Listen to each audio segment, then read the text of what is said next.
Aproximación a la antropología de la reproducción. Un ensayo de María Isabel Blázquez Rodríguez. Resumen. Este artículo analiza la reproducción humana, que no es solo un proceso biológico, puesto que está determinada por las condiciones materiales y las relaciones sociales. Esta es una de las conclusiones extraídas de la revisión de estudios antropológicos dirigidos al embarazo, parto y posparto o puerperio. Estas etnografías empiezan en 1970, aunque no sean conocidas en nuestro contexto. Nosotros realizamos una aproximación a este fenómeno, sus problemáticas y damos algunas referencias para su estudio en nuestra sociedad. Algunas de estas problemáticas es la naturaleza social de la reproducción, su control y medicación. Las representaciones como un proceso fisiológico, patológico y productivo aparecen como dicotomías que juegan un rol importante en la construcción de este fenómeno. Naturaleza, cultura y reproducción, producción principalmente. Además, se muestra la relación entre la perspectiva de género y la producción para comprender este asunto. Aproximación a la antropología de la reproducción. La antropología se ha acercado al estudio de la reproducción humana, procreación y, si prefieren, al estudio del proceso de embarazo, parto y puerperio. Estos estudios en nuestro país, según mi experiencia, son poco conocidos y de ahí el interés de este artículo. Por lo tanto, en estas hojas se pretende, por un lado, introducir al lector en un área ya con una tradición de más de 30 años dentro de la antropología y, segundo, presentar algunas de las principales problemáticas que aparecen ante el estudio de este fenómeno social. La antropología de la reproducción. La reproducción humana ha sido un objeto clásico de estudio dentro de la antropología, aunque su interés ha estado más centrado en sus aspectos sociales y culturales que en los biológicos, de modo que se han descrito los tabúes, las creencias folclóricas y su relación con los diferentes rituales, como aparecen en las etnografías de Branislaw Malinowski y Ashley Montagu, citados en Brauner and Sargent, que formaban parte de estudios de la antropología general. Es a partir del trabajo de Margaret Mead y Niles Newton en 1967, citado por Brauner and Sargent, de comparación intercultural de distintos sistemas de parto, cuando se empiezan a producir etnografías acerca del tema. De manera que en la década de los 70 encontramos lo que se empieza a denominar antropología del parto, con una veintena de publicaciones que son las siguientes: Nancy Stoller Shaw, Carol McLean, Sheila Kominsky, Bridget Jordan. A partir de estos estudios se pone de manifiesto que, siendo el embarazo y el parto procesos universales en cuanto a la fisiología del cuerpo femenino, sin embargo, nunca ocurren como un mero proceso biológico, sino que se encuentran culturalmente moldeados, dándose de diferentes maneras en cada sociedad y en los diferentes grupos sociales. A partir de los 80 surgen también otra veintena de etnografías que se dirigen a la atención obstétrica, donde se incluye el estudio del incremento de la medicalización en la atención al embarazo y el parto en las sociedades industrializadas como Shelley Romalis, William Arnett. También se han producido otro grupo de estudios y etnografías dirigidas a las técnicas de reproducción asistida, que han despertado un creciente interés ya que suponen una modificación de la concepción de la reproducción y donde también se explican algunos elementos comunes como la manera de concebir a la mujer y su rol en este proceso. Algunos de estos estudios son Gina Correa y colaboradores Michael Stowart, Sarah Franklin. Con relación al proceso reproductivo en España están los trabajos de Michael Kenny y sobre el folclore y las costumbres en torno al embarazo y al parto desde principios del siglo XX. Después, Susan Narodsky nos ofrece un análisis de la reproducción y de la atención. Recientemente se han elaborado algunas tesis doctorales en relación con la salud sexual y reproductiva como Mariluz Esteban sobre las actitudes y percepciones de las mujeres respecto a su salud reproductiva y sexual. Yolanda Bodoque sobre los discursos y prácticas de sexualidad y reproducción y otras que todavía no están finalizadas como la de Elizabeth y más en la Universidad del País Vasco sobre las concepciones del embarazo y María Jesús Montes en la Universidad de Rovira y Virgili sobre las concepciones de las mujeres en el proceso de atención al embarazo y parto. Una de las características de estas etnografías es que la mayoría se ha centrado más en la fase del parto de la reproducción. Considero que esta fase, como otras, aunque pueda ser descrita de forma independiente, debe ser entendida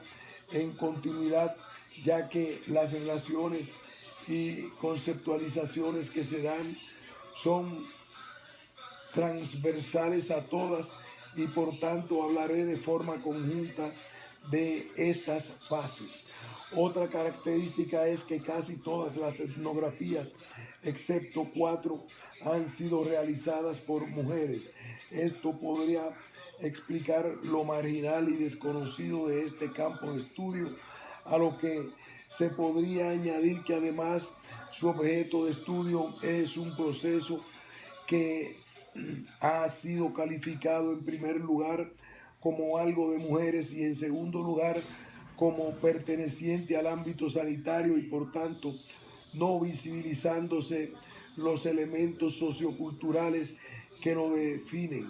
y de importancia para la antropología. Considero que es a través de procesos como este en los que la mayoría de las personas estamos como protagonistas, parejas o familiares, son sobre los que habría que establecer una mirada antropológica que sabe hacer extraño lo cotidiano, que sabe ver más allá de los acontecimientos, que sabe dar voz a sus protagonistas,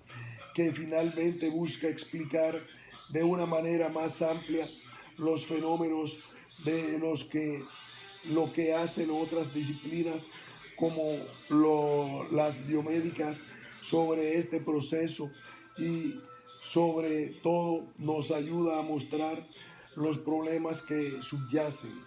Este artículo se basa en la revisión de algunas de estas etnografías, reconociendo por tanto su limitación y brevedad, ya que forma parte de un primer acercamiento a los principales textos que ha de continuarse en un futuro. Sin embargo, nos permite estudiar los elementos que explican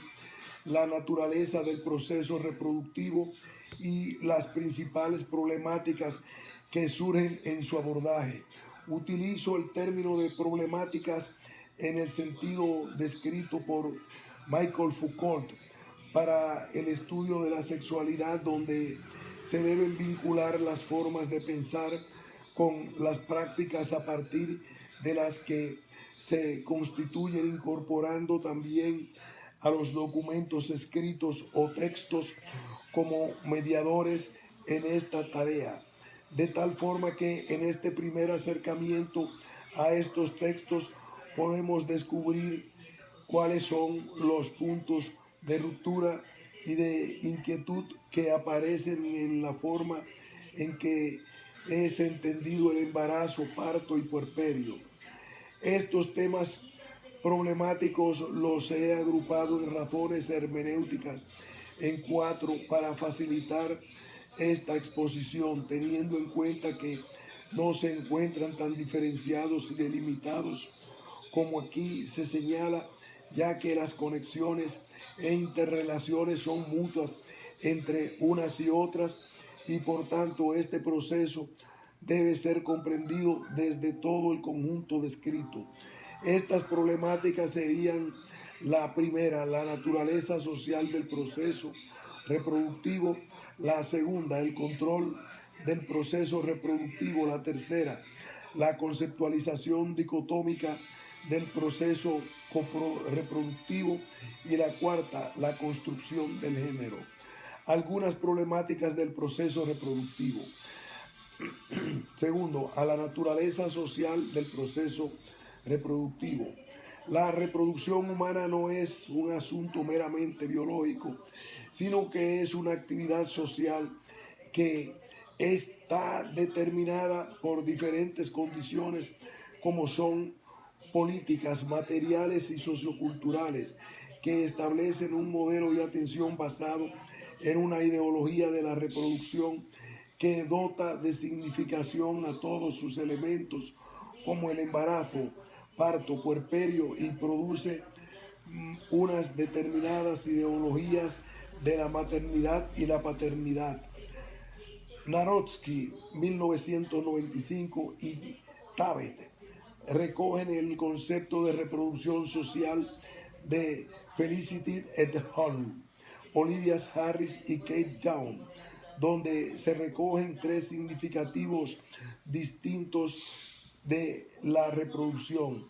Primero, la reproducción social o sistemática. Segundo,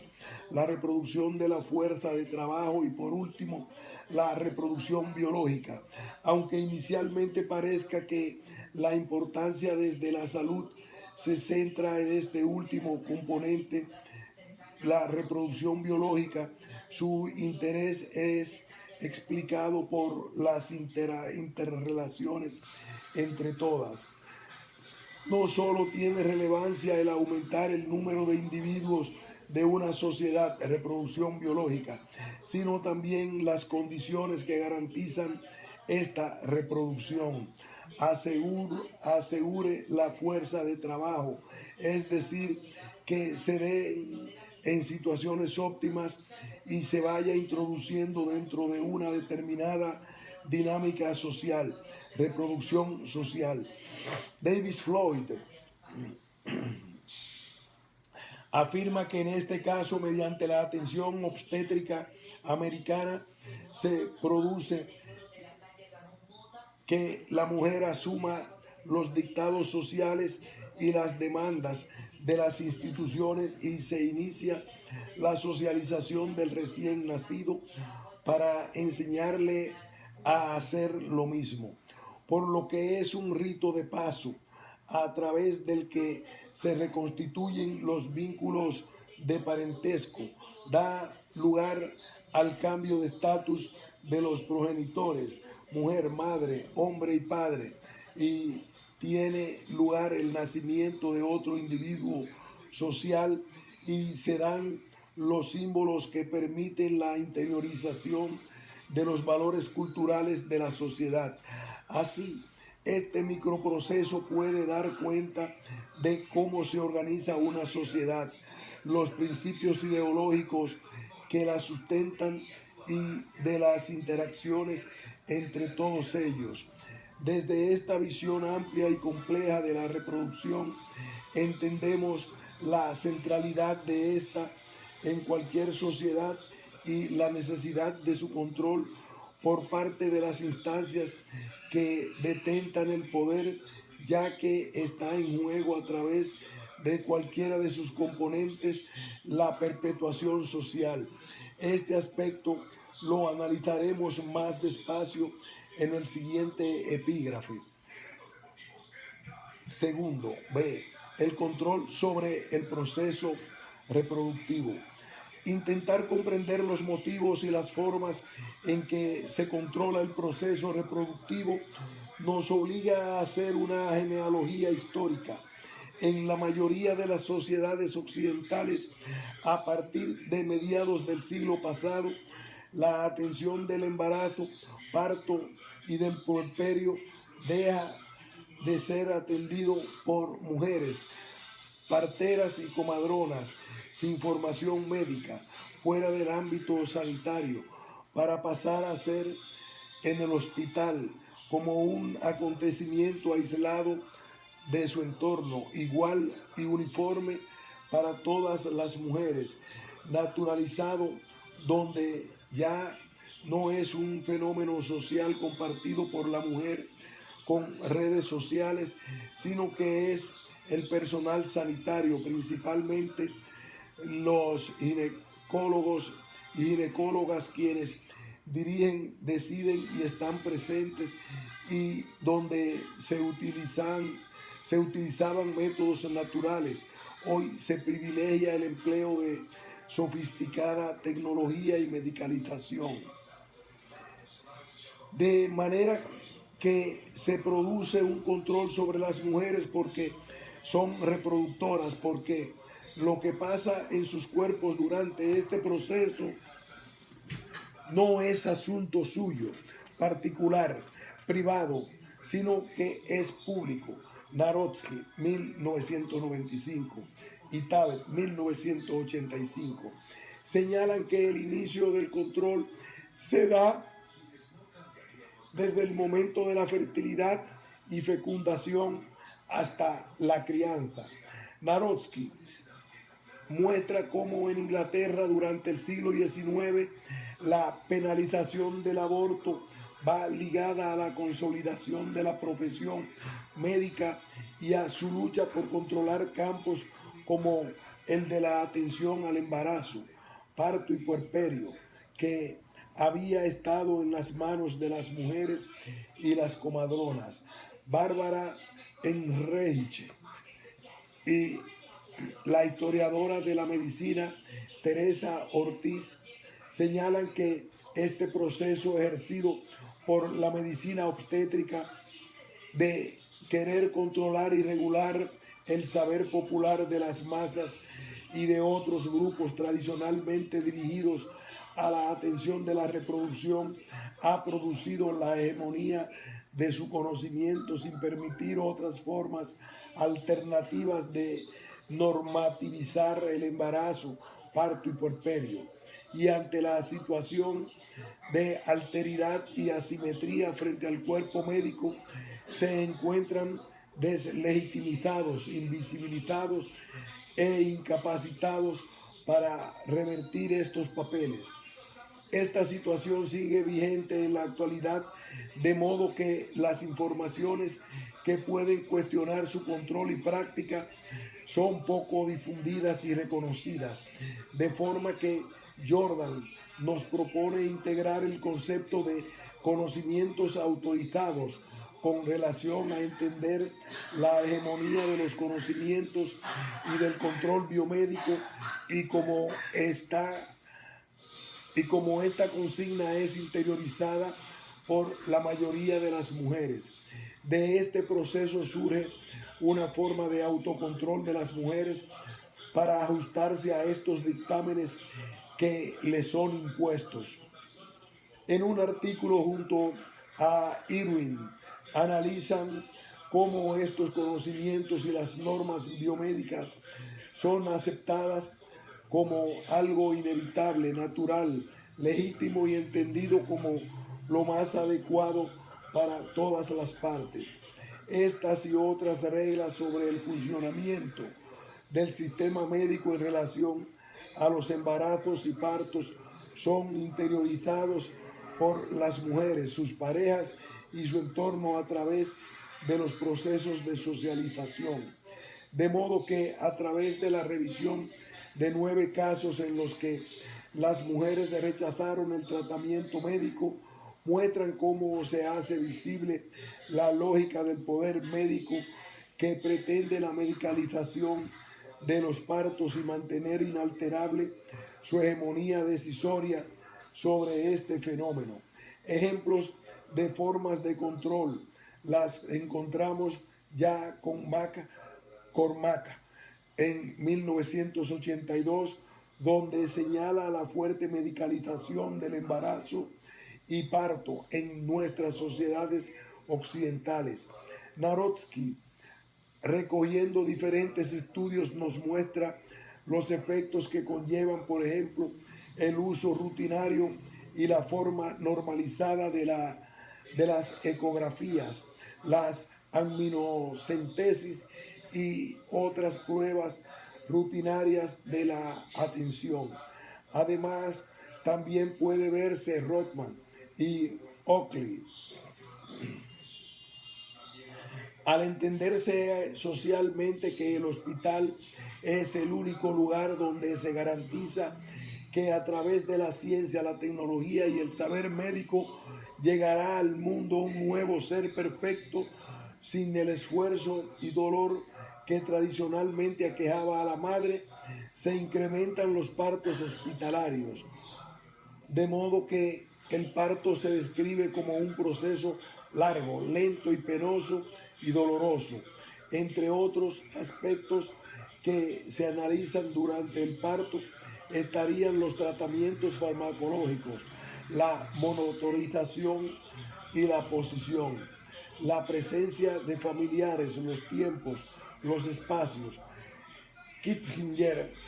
habla del tacto como un elemento esencial en la interacción humana en la atención del parto, describiendo la existencia de un tacto autoritario y técnico en los sistemas alópatas más medicalizados, de modo que solo algunas personas están autorizadas para tocar a la mujer parturienta, lo que nos vuelve a indicar esta función de control por parte del sistema biomédico. Otras formas de control se observan en la atención al recién nacido, ya que en nuestra sociedad los que deciden cuándo pueden estar con sus padres y cuáles son las intervenciones más adecuadas a someterle a esas primeras horas de vida son los médicos y la institución hospitalaria y no los padres. En el puerperio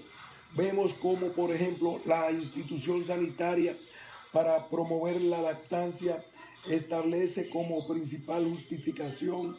la relación en la salud de las criaturas, escondiendo este discurso las necesidades, experiencias y condiciones de las mujeres para esta práctica. De esta forma se omite que dar de mamar es un derecho y no una obligación. Además, esta forma de comprender la lactancia también es producto de la medicalización de la reproducción, ya que son los y las profesionales sanitarios quienes establecen el momento de la primera toma, el número de tomas al día, su duración, el intervalo de las mismas, la introducción o alternancia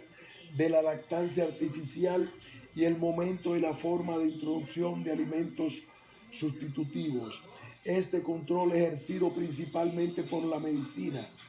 se enmarca dentro de un modelo médico particular, la biomedicina, o medicina occidental, científica, alopática, cosmopolita, etnomedicina fisiológicamente orientada o modelo médico hegemónico, descrito por Ángel Martínez, Joseph Corneles y Eduardo Méndez. Dicho modelo biomédico dota a los sujetos, al cuerpo humano y a los procesos de salud, enfermedad y atención de unas determinadas características que han sido recogidas por Martínez y llamadas presunciones de cientificidad. Todas ellas van a estar presentes en el proceso reproductivo y potencian el modelo de control mediante la medicalización de este proceso.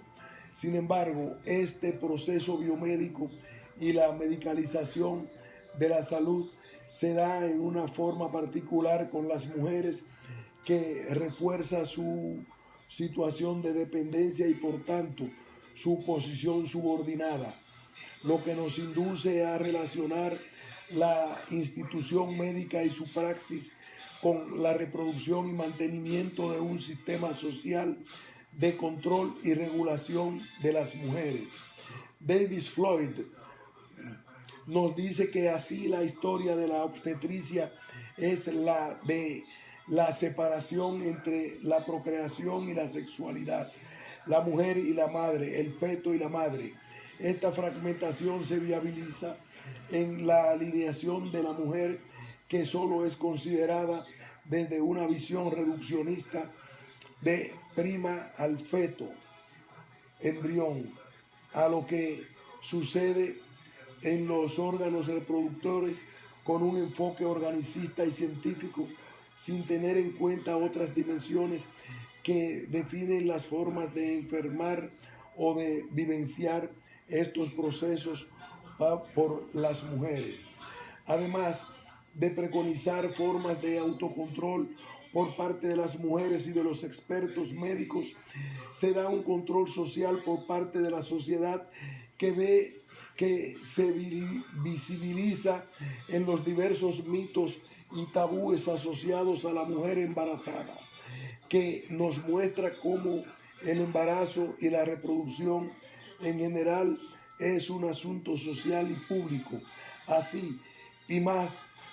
nos habla de las representaciones del cuerpo embarazado de la mujer a través de las prescripciones médicas y la imposición de diferentes modelos de subjetividad de la mujer.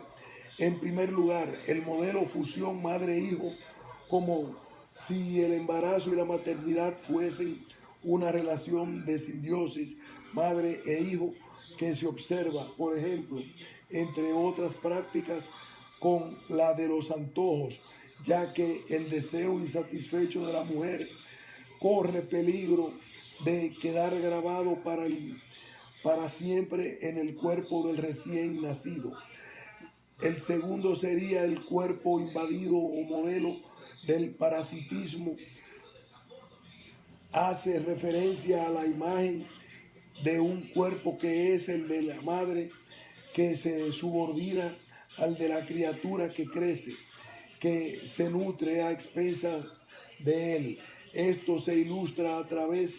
de las anemias y otros estados carenciales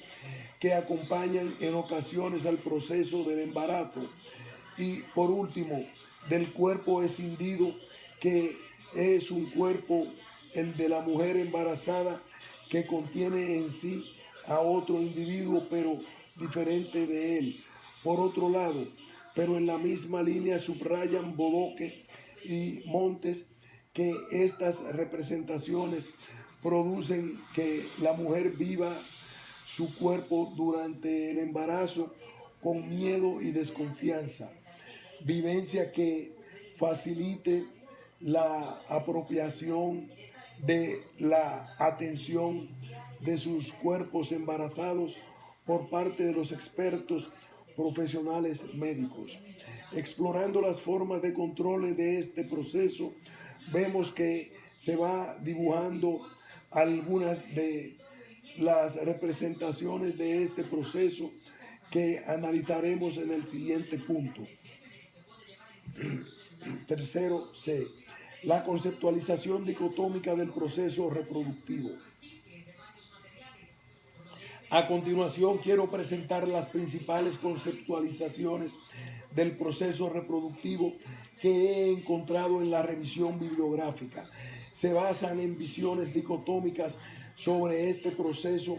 que nos impide ver cómo estas conceptualizaciones coexisten conjuntamente, se interrelacionan y son mantenidas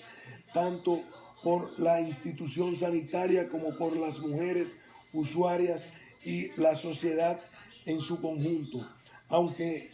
aparezca con más evidencia en los discursos de alguno de estos agentes. Las dos primeras conceptualizaciones estarían en oposición, puesto que suponen entender el EP, puesto que suponen entender el EPP como un proceso fisiológico o patológico. Esta disyuntiva es la que permite la atención sanitaria al intentar no patologizar este proceso y tratarlo como un proceso fisiológico, pero intentando controlarlo para que no exista ningún riesgo. La otra conceptualización surge también de otra dicotomía entre producción y reproducción, enfatizando que la reproducción es un acto productivo, aunque lo que se produzcan son personas. Esta visión productivista se percibe a través de las formas en que se organiza la atención sanitaria. Además de superar estas dicotomías, habría que cuestionar otras que se derivan de ellas y aparecen en este proceso como naturaleza y cultura, biología y sociocultural, salud y enfermedad, representaciones de lo que es ser mujer y hombre y que no nos ayuden a visibilizar las contradicciones y problemáticas que se establecen dentro de este proceso. Embarazo, parto y puerperio como proceso fisiológico. Esta representación que centra en que el embarazo y el parto son procesos fisiológicos que se dan en mujeres sanas, es decir, no son una patología o problema de salud. No obstante, aunque sea un proceso normal y natural, siempre se acompaña de la concepción de riesgo,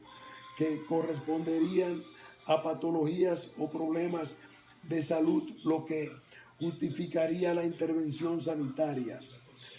Esta visión ha sido adoptada por algunos organismos de salud como la OMS mediante la declaración de fortaleza en instituciones, asociaciones de usuarias y partidarias del parto en casa y algunas profesionales sanitarias independientes en nuestra sociedad. Y es que sustenta la atención sanitaria de países como Holanda, Nueva Zelanda y los escandinavos. Este enfoque lo que promueve es una atención que no considere a la mujer como una enferma para que sea la protagonista de este proceso junto a sus redes afectivas. De este modo, la Organización Mundial de la Salud, en la declaración anteriormente mencionada, detalla una serie de recomendaciones a fin de evitar que ciertas prácticas que no están justificadas sean realizadas de una forma sistemática, es decir, a todas las mujeres, ya que entiende que suponen la medicalización de este proceso, y cuando esto ocurre deja ser conceptualizado bajo esta visión fisiológica. En España esta visión ha inspirado las recomendaciones de 1989 de INSALUD, el boletín 101-195 de la Junta de Andalucía y la Ley de Salud de Baleares y el protocolo de asistencia al parto, el puerperio y la atención al recién nacido de Cataluña, y recientemente los objetivos del contrato programa de la atención especializada de salud del Principado de Asturias. Jordan nos propone en su estudio comparativo de los sistemas de parto en cuatro sociedades que el parto debe ser atendido dentro de un marco biosocial como un fenómeno que es producido a la vez tanto por factores biológicos universales como por factores sociales particulares. Cada sociedad tiene una manera de organizar y tratar la crisis biológica del nacimiento, tanto para la madre y el hijo como para los demás involucrados. Uno de los problemas que presenta esta conceptualización nos la reseña Esteban y consiste en la naturalización. Se vincula a este proceso que pertenece a la naturaleza humana. En concreto, es una situación asociada al ciclo vital reproductivo de las mujeres, con que sea un proceso natural, espontáneo, en oposición a la cultura, a lo manipulado como inevitable sin posibilidad de control. Esta naturalización no permite evidenciar a los sanitarios y científicos sociales que la concepción del embarazo, parto y puerperio, sus representaciones y su forma de ordenación, atención, no es natural, sino que es y ha sido una respuesta humana, principalmente en la medicina como institución legítima para producir conocimiento y desarrollar su ejercicio sobre este proceso. Tabet hace una interpretación de esta naturalización señalando que deja al margen de las relaciones sociales y por tanto al intervencionismo y la explotación de las mujeres que han supuesto la reproducción. Embarazo, parto y puerperio como una enfermedad. Frente a esta visión fisiológica estaría la que defiende que el embarazo y el parto son una enfermedad y por tanto requieren control médico. En los textos de Ortiz, Rich y Enrich y las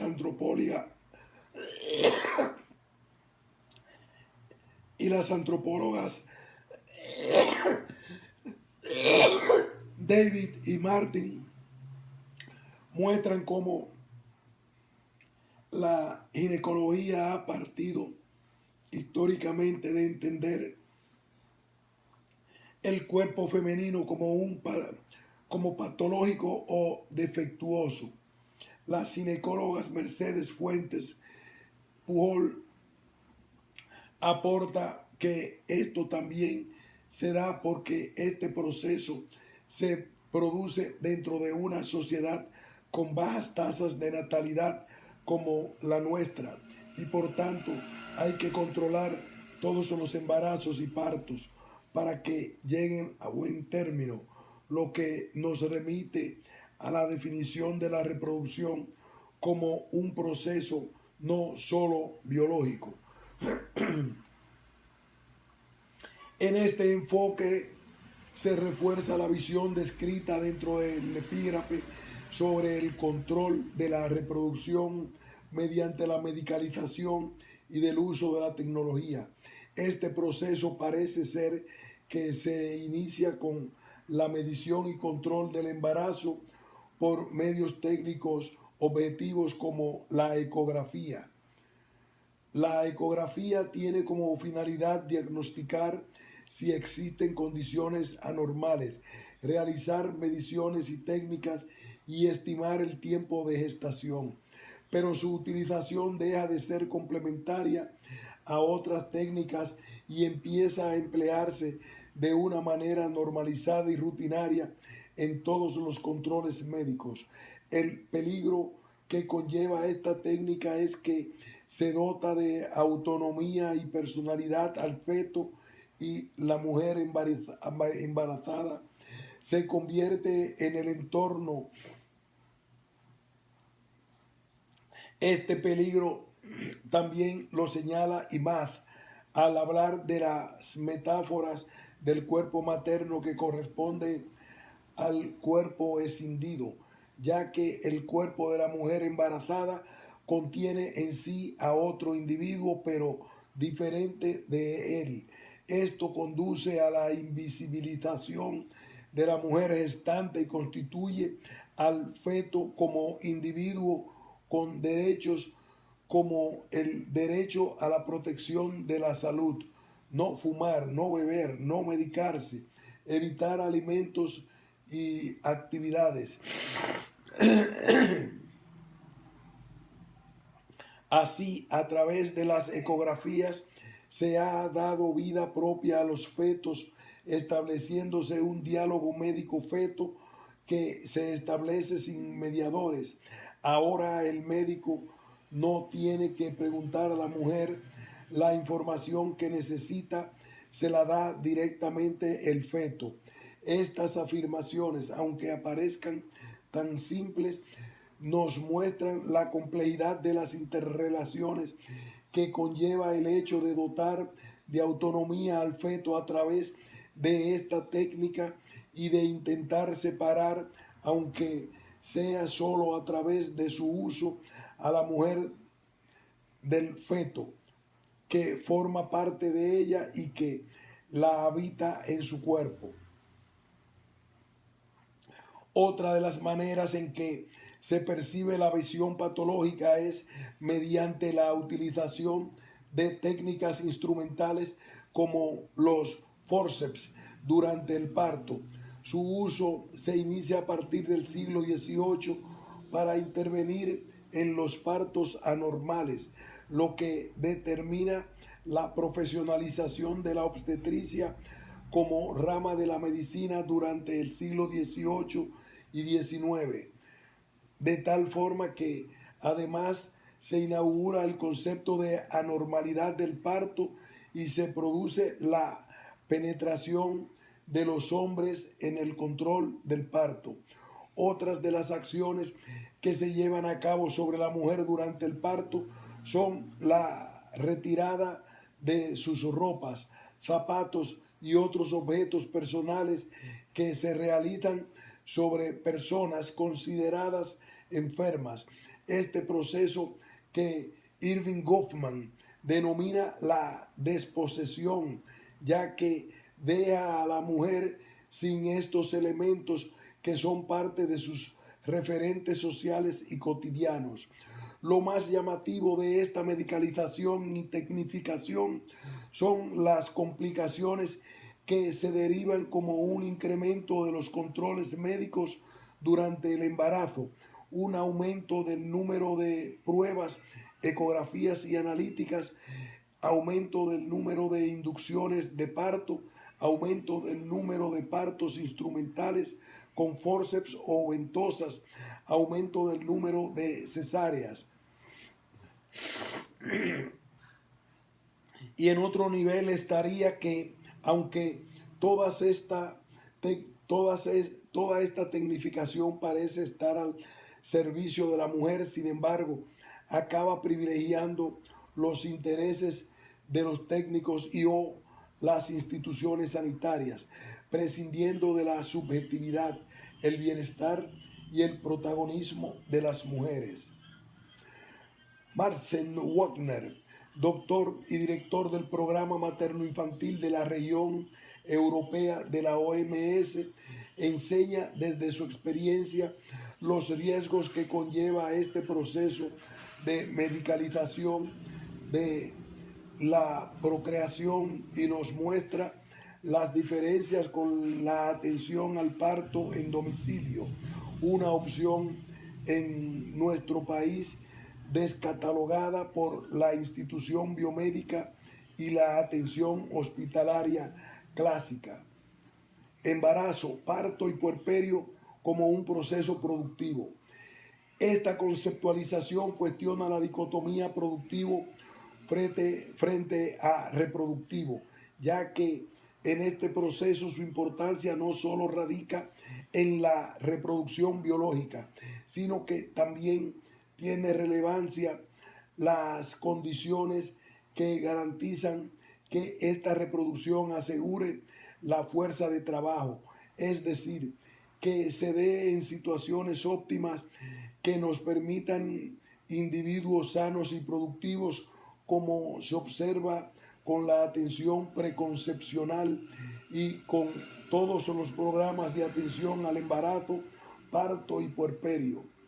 Las conexiones entre los intereses capitalistas y la atención biomédica en general nos las señala Menéndez. Sin embargo, una visión centrada en este proceso nos la aportan Martin 1987, Tabet 1985, Narodsky 1995. Estas autoras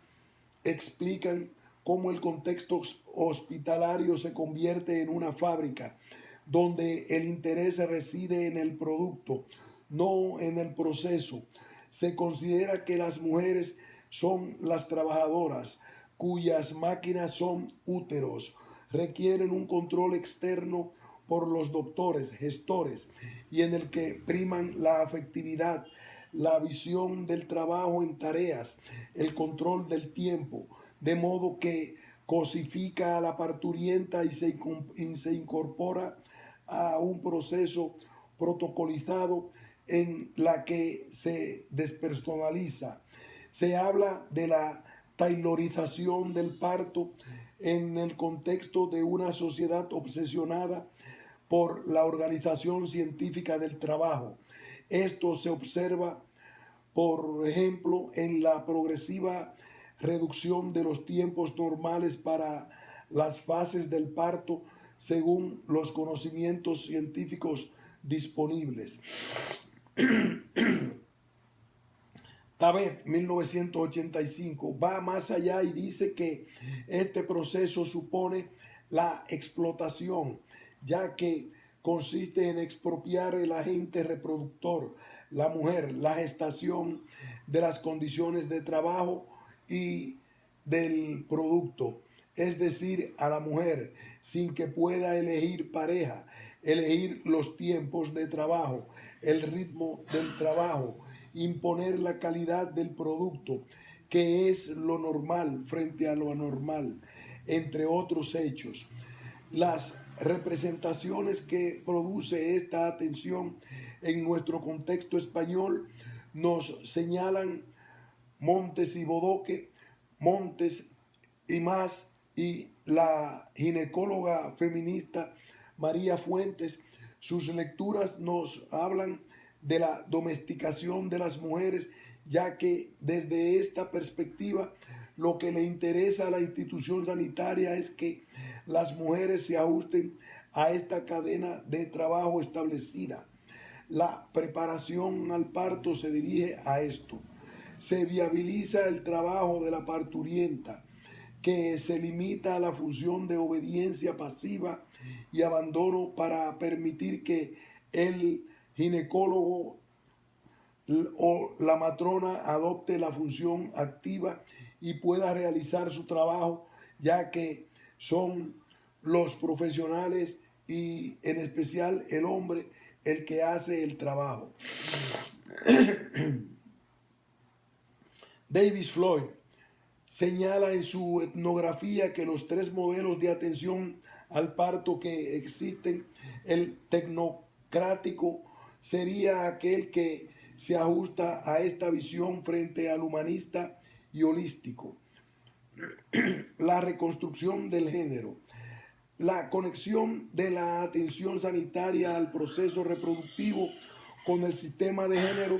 se da como dicen Brauner y Sargent, ya que se articula una construcción social de la maternidad y paternidad, además de una relación entre biología y cultura. Por tanto, la manera en que una sociedad organiza el comportamiento reproductivo de sus miembros refleja sus valores nucleares y principios estructurales. A través del estudio de estos comportamientos se puede dar cuenta del tipo de sistema de género que las sociedades informan y educan a sus miembros y de los modos de hacerlo en fases específicas de la vida, en este caso particular durante la procreación. La institución sanitaria y los profesionales son los principales actores que socializan en los comportamientos esperados durante este proceso, tanto de la madre gestante parturienta y madre como del hombre, de la relación entre ambos y siempre en relación con el sexo de la criatura aún por nacer. La visión médica basada en un enfoque biologicista, fragmentario, atomista, organicista y tecnológico, entre otras características, al apropiarse de este proceso, lo construye de esta manera que además es transferida a la comprensión del cuerpo y de la propia mujer y configura un determinado sistema de género en el tratamiento del embarazo, parto y puerperio, pero a su vez la atención sanitaria es heredera de los valores sociales y reproduce el sistema de género social. Por tanto, el género atraviesa la comprensión y definición del embarazo, parto y puerperio, aunque esto muchas veces no sea visible. Así, las representaciones del embarazo, los modelos de atención al parto,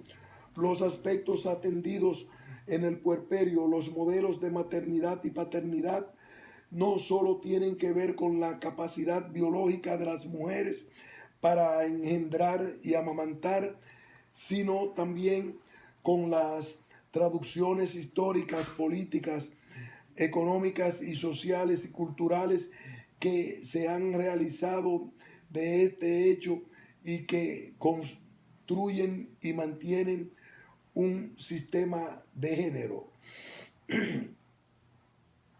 Por tanto, afirmamos que las formas en que se ordena la reproducción humana y en que se conceptualiza la atención sanitaria no solo responde a razones sanitarias, sino que están modeladas por otras, aunque sean revestidas de cientificismo. De modo que el análisis de género del proceso sanitario de atención a la reproducción nos puede mostrar el sistema de género que subyace, que siguiendo las descripciones de los textos presentados en este artículo, nos hablan de la alienación, despersonalización y domesticación de las mujeres, produciendo y reproduciendo la subordinación de las mujeres, aunque nos parezca algo natural dentro de este fenómeno social. Conclusiones. Recogiendo las ideas que he intentado mostrar, vemos cómo el proceso reproductivo es controlado por diferentes grupos e instituciones, lo que provoca que su atención sanitaria, conceptualización y problemáticas sean uno de los fenómenos que más modificaciones han sufrido en cuanto a la manera de manejarlos por las diferentes elaboraciones culturales que se han establecido en cada contexto histórico, socioeconómico y político. Observamos también el cuestionamiento que existe en relación con la asunción del proceso reproductivo como hecho universal basado en su carácter biológico. Las interpretaciones de la biología realizadas por el cuerpo médico como institución legítima para el control de la salud, la enfermedad y su atención, han naturalizado este proceso, configurándolo como un común universal en el tiempo, en el espacio y en todas las mujeres, invisibilizando de esta manera el carácter sociocultural que lo define, lo cual ha sido subrayado a partir de estas etnografías. Una visión limitada y reduccionista de la reproducción humana no nos permite comprender los procesos y las relaciones que la definen. De ahí la necesidad de disponer de una visión más amplia de este fenómeno para tratar de clarificar el tipo de vinculación que se establece entre naturaleza y cultura y que produce diferentes representaciones, discursos y prácticas. Pero además, a la luz de esta revisión, vemos que en nuestro contexto faltan aún abordajes que den continuidad a los ya iniciados y por otro lado, que contextualicen lo que este conocimiento de la antropología del parto en nuestro marco geográfico, ya que la mayoría de los estudios presentados pertenecen a otras sociedades y contextos, con unos procesos históricos, políticos, económicos y sociales similares en cuanto al capitalismo y al patriarcado como diferentes y que nos podemos tomar como punto de arranque para estimular y a visibilizar la necesidad de este tipo de estudios. Fin de este ensayo. La realización de este artículo ha sido posible gracias a la beca intramural de que disfruta la autora para la realización del doctorado de Antropología Social y Cultural en el Instituto de Salud Carlos III.